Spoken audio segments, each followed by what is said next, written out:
જય શ્રી કૃષ્ણ બધાને. હું દીપક જોશી ઝાંઝીબાર. આજે આ વિડીયો ઉતારું છું. દર્શન તો નથી આ, પણ આપણી બહેનો ખંતથી ખરી લાગણીથી આ સર્વિસ કરે છે. અને જો અહીંયા બધી બહેનો 5 સાડા 5 આવી જાય.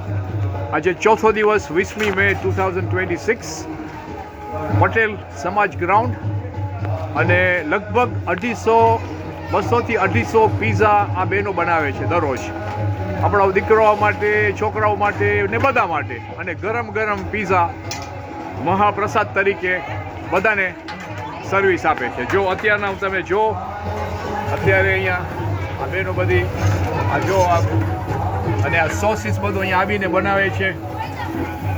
અને જો કેટલું, હવે આમાં એકલી પીઝાનું ઇસ્યુ નથી, પણ આમાં કેટલા પ્યારથી, કેટલી લાગણીથી આપણી બહેનો આ ખંતથી આપણા બધા ભાવિકો માટે બનાવે છે, મહારાજ માટે બનાવે છે. જેટલા અહીંયા આવે છે બધા પીઝા જમે છે, ખાય છે અને ખુશ થઈને જાય છે. બહેનો, તમને બધાને ભગવાનના આશીર્વાદ. આપણી આ કથા છે, મહારાજના આશીર્વાદ, મારા દીપક જોશીના આશીર્વાદ. આવા જ રહેજો, આવી જ સેવા દેજો. હવે અહીંયાથી નીકળીને આ બાજુ આવે આ જો કેપ્સિકને પણ અહીંયા જ સુધારે, પછી આવી રીતે ગોઠવે, એમાં ચીઝે બધી નાખે. અને ઓલા ઓવન છે, ત્યાં ઓવને બ્રાન્ડની ઓવન લીધા છે. અને અત્યારથી સ્ટાર્ટ થશે. અત્યારના વાગ્યા છે 5:45 અને કન્ટિન્યુઅસ રહેશે લગભગ 9:30 વાગ્યા સુધી. આ બધી સર્વિસ આપે છે. આ બહેનોની એ ફેમિલી છે, એના નાના નાના છોકરા છે, ઘરે ચલાવવાનું જ પણ નહીં.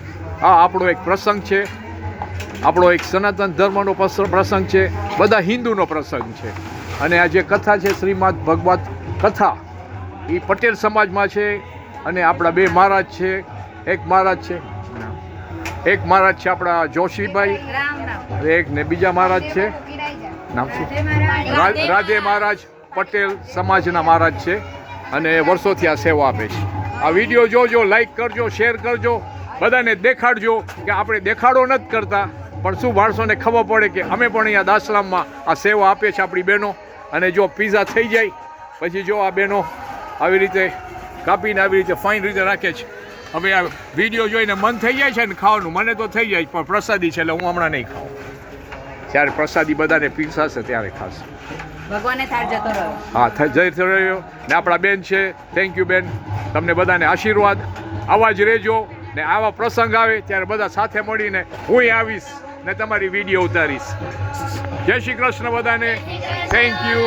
રાધે રાધે. જય સ્વામિનારાયણ અને જય સનાતન. Thank you.